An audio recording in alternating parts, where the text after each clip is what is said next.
손 잡아주리라. 내가 너를 지켜하여 불렀나니 너는 내 것이라. 내 것이라. 너의 하나님이라. 내가 너를 고백하고 존귀하게 여기노라.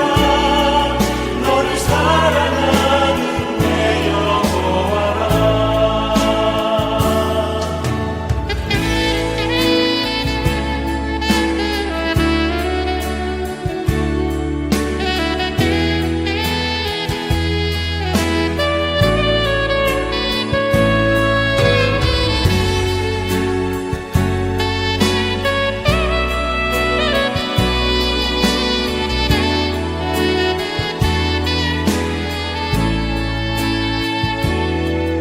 나의 안에 거하라. 나는 내 하나님이니 모든 환난 가운데 너를 지키는 자라. 두려워하지 말라. 내가 널 도와주리니 놀라지 말라. 내 손 잡아주리라. 내가 너를 지명하여 불렀나니 너는 내 것이라. 내 것이라. 너의 하나님이라. 내가 너를 고백하고 존귀하게 여기노라. 너를 사랑하는 내 여호와라. 내가 너를 지명하여 불렀나니 너는 내 것이라. 내 것이라. 너의 하나님이라. 내가 너를 고백하고 존귀하게 여기노라. 너를 사랑하는 내 여호와라. 너를 사랑하는 내 여호와라. 너를 사랑하는 내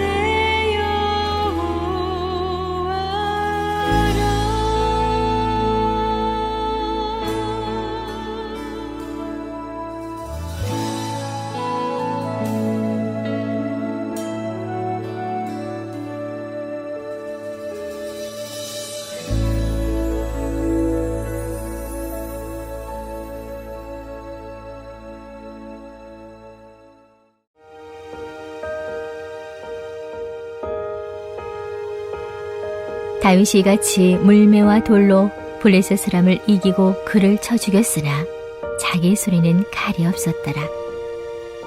다윗이 달려가서 블레셋 사람을 밟고 그의 칼을 그 칼집에서 빼내어 그 칼로 그를 죽이고 그의 머리를 베니 블레셋 사람들이 자기 용세의 죽음을 보고 도망하는지라.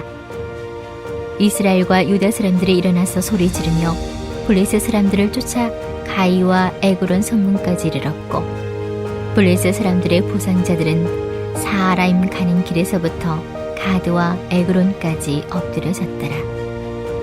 이스라엘 자손이 블레셋 사람들을 쫓다가 돌아와서 그들의 진영을 노략하였고 다윗은 그 블레셋 사람의 머리를 예루살렘으로 가져가고 갑주는 자기 장막에 두니라. 사울은 다윗이 블레셋 사람을 향하여 나아감을 보고 군사령관 아브넬에게 묻되 아브넬아 이 소년이 누구의 아들이냐.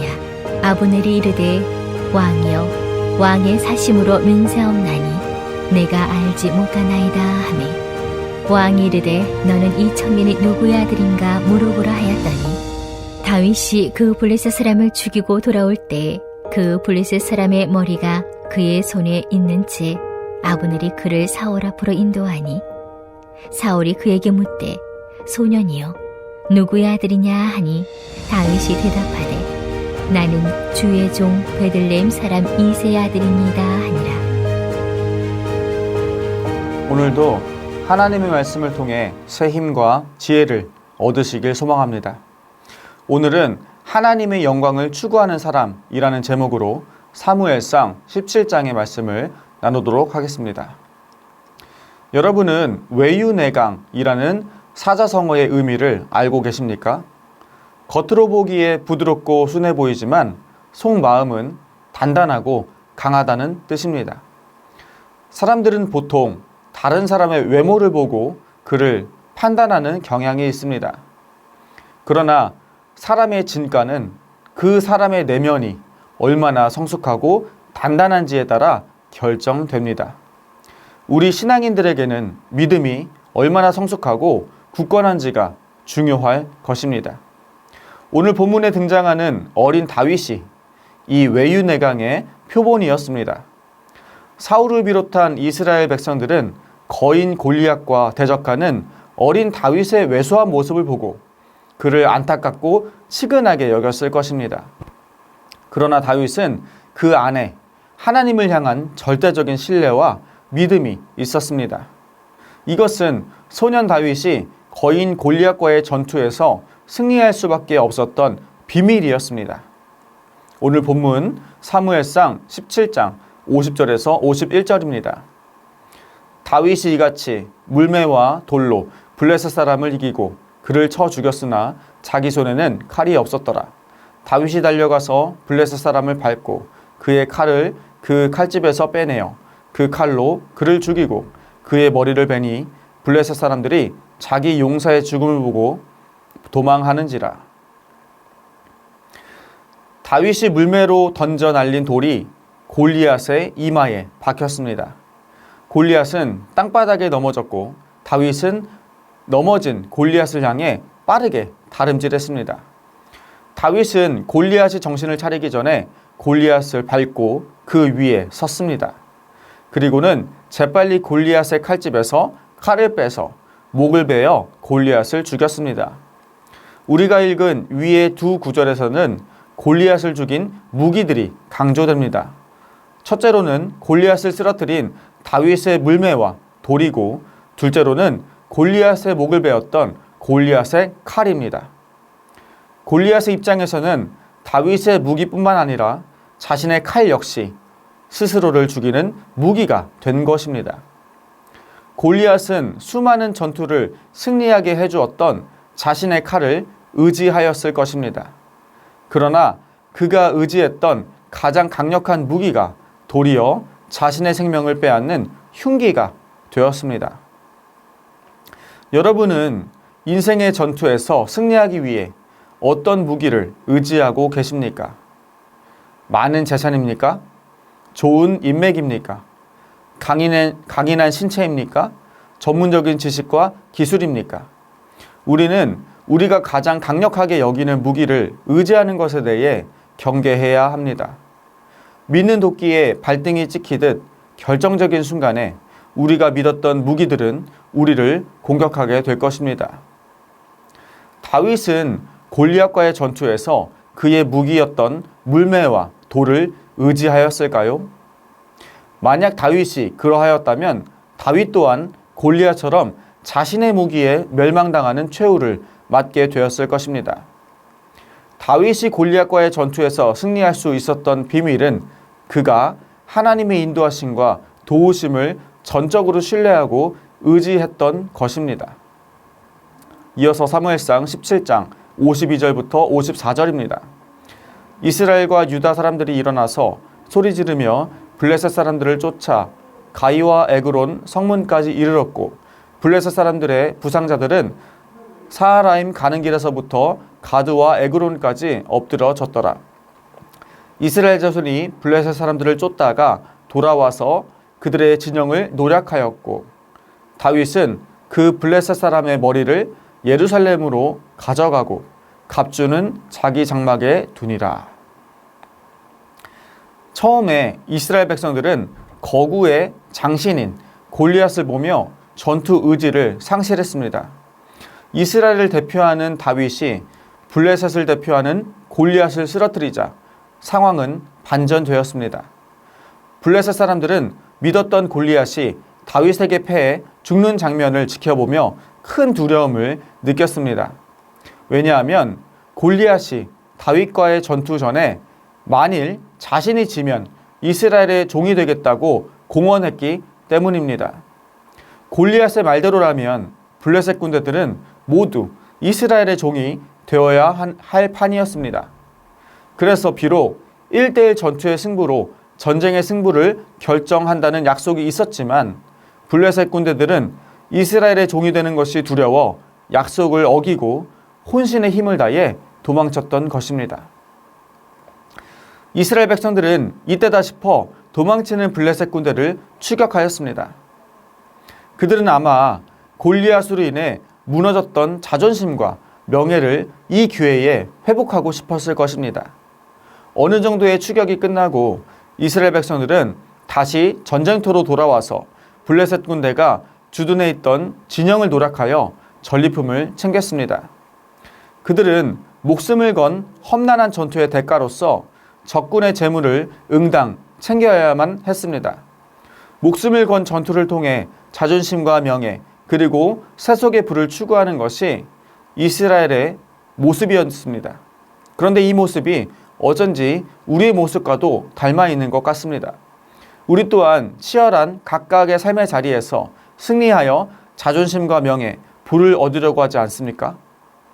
한편 다윗의 승리에 대한 이스라엘의 반응처럼 사울의 반응도 참 흥미롭습니다. 사무엘상 17장 55절에서 58절입니다. 사울은 다윗이 블레셋 사람을 향하여 나아감을 보고 군사령관 아브넬에게 묻되 아브넬아 이 소년이 누구의 아들이냐? 아브넬이 이르되 왕이여 왕의 사심으로 맹세하옵나니 내가 알지 못하나이다 하매 왕이 이르되 너는 이 청년이 누구의 아들인가 물어보라 하였더니 다윗이 그 블레셋 사람을 죽이고 돌아올 때에 그 블레셋 사람의 머리가 그의 손에 있는 채 아브넬이 그를 사울 앞으로 인도하니 사울이 그에게 묻되 소년이여 누구의 아들이냐 하니 다윗이 대답하되 나는 주의 종 베들레헴 사람 이새의 아들이니이다 하니라. 사울은 이스라엘과 블레셋의 전투를 낙관적으로 볼 수 없었습니다. 그 이유는 블레셋에 아무도 당해낼 수 없는 특급 전사 골리앗이 있었기 때문입니다. 그런데 시간이 조금 흘러 사울은 예상치 못한 소식을 듣게 되는 것입니다. 어리고 유약해 보이는 소년 하나가 거인 골리앗을 쓰러뜨려 죽였다는 것입니다. 도무지 믿을 수 없는 소식을 들은 사울은 그 소년의 정체가 궁금하여 그의 군사령관에게 물었습니다. 군사령관 아브넬은 다윗을 사울의 앞으로 인도하여 사울이 확인할 수 있게 해주었습니다. 사실 사울은 다윗을 모를 수가 없습니다. 그 이유는 그가 자신의 정신질환 치료를 위해 다윗을 수금 연주자로 고용했었기 때문입니다. 심지어 사울은 다윗을 가장 신뢰할 수 있는 사람으로 여겨 자신의 무기를 드는 자로 삼았습니다. 하지만 사울은 다윗을 전혀 알아보지 못하는 것처럼 행동합니다. 아마도 이 표현은 사울이 다윗을 수금 연주자요 무기 드는 자로는 익히 알고 있었지만 거인 골리앗을 물리치는 용사로서의 모습으로는 전혀 상상할 수 없었기 때문입니다. 그래서 아마 사울은 너는 내가 알던 그 다윗이 맞느냐? 라고 이렇게 질문했을 것입니다. 사울은 세상의 기준으로 다윗을 바라보았기 때문에 그의 진가를 알지 못했습니다. 사울에게 다윗은 전쟁터에 나가기 어려운 어린 소년에 불과했기 때문입니다. 하지만 하나님의 시선으로 다윗을 바라보았을 때 그는 골리앗을 뛰어넘는 강한 믿음의 용사였습니다. 본문에서 우리는 두 부류의 사람을 볼 수 있습니다. 먼저 이스라엘 군인들과 사울입니다. 그들은 골리앗의 외모와 엄청난 무기들을 보고 두려움에 사로잡혔습니다. 그러나 소년 다윗에 대해서는 전투 경험이 없는 유약한 소년으로 여겼습니다. 즉 세상의 기준으로 사람을 판단하고 대하는 한계를 가지고 있었던 것입니다. 왜 이 사람들은 다윗의 본질, 이 다윗의 믿음을 보지 못하였을까요? 그 이유는 이스라엘 백성들이 전쟁에서 승리하였을 때 전리품으로 블레셋 사람들의 재물을 습득했던 모습을 통해 드러납니다. 사울과 이스라엘 백성들은 세속의 가치를 추구하는 사람이었기 때문입니다. 영적인 사람, 하나님을 향한 절대적인 믿음을 가진 용사 다윗을 제대로 볼 수 없었습니다. 다윗은 어떻습니까? 그는 무엇보다 블레셋과의 전쟁을 하나님이 주관하시는 거룩한 전쟁으로 규정하였습니다. 다윗은 1대1 전투에서 승리한 뒤에도 이스라엘 군사들처럼 흥분하여 전리품을 탐내지 않고 묵묵히 있던 자리로 되돌아왔습니다. 다윗이 챙긴 전리품은 적장 골리앗의 머리뿐이었습니다. 이 전쟁은 거룩한 전쟁으로 하나님께 영광을 돌려야 마땅하기 때문입니다. 우리는 다윗의 이러한 모습에서 참 신앙인의 자세를 배울 수 있습니다. 다윗은 사울과 이스라엘 백성들과는 달리 이 전투를 통해 하나님의 영광을 추구하였습니다. 사실 이 전투는 다윗과 골리앗의 전투가 아니었습니다. 만왕의 왕이자 창조주이신 하나님과 일개의 인간인 골리앗과의 전투였습니다. 당연히 이 전투의 승리는 하나님과 그 백성들의 승리로 끝날 수밖에 없는 것입니다. 우리가 하나님 편에 선다면 아무리 막강해 보이는 세력과의 전투에서도 결국 승리할 수밖에 없는 것입니다. 그러나 전쟁 승리의 진정한 목적은 이 모든 싸움을 주관하신 하나님께 영광 돌려드리는 것입니다. 우리가 세속적인 눈으로 세상의 가치만을 추구하지 않기를 원합니다. 우리가 믿음의 눈으로 하나님의 뜻과 나라를 추구하여 끝내 승리하는 주님의 귀한 용사 되시기를 주님의 이름으로 축원합니다. 우리 함께 이 시간 기도하기 원합니다. 첫째로 오늘 우리가 세속의 가치가 아닌 하나님의 영광을 추구하는 하루를 살아가도록 기도하시겠습니다. 둘째로 해외 선교사님들과 농촌교회, 개척교회 목사님들의 영육 간의 강건함을 위해서 함께 기도해 주시겠습니다. 마지막으로 다음 세대를 위한 새성전 건축이 주님의 인도하신 가운데 아름답게 이루어지도록 함께 마음을 모아서 기도하시겠습니다.